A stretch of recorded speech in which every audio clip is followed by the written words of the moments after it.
بسم اللہ الرحمن الرحیم۔ شروع اللہ کے نام سے جو بڑا مہربان نہایت رحم والا ہے۔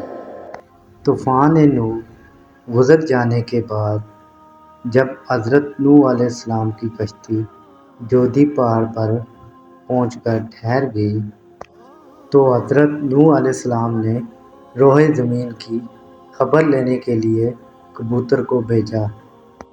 وہ زمین پر نہیں اترا بلکہ ملک سبا سے زیتون کی ایک پتی چونچ میں لے کر آ گیا۔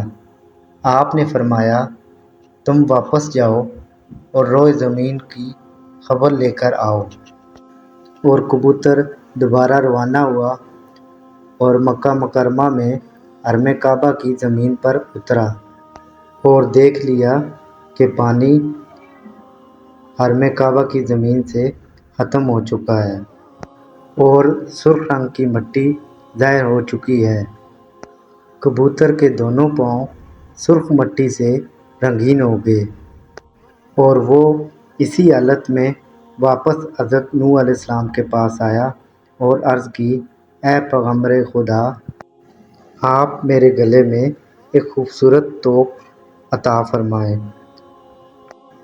اور مجھے زمین حرم میں سکونت کا شرف عطا فرمائیں۔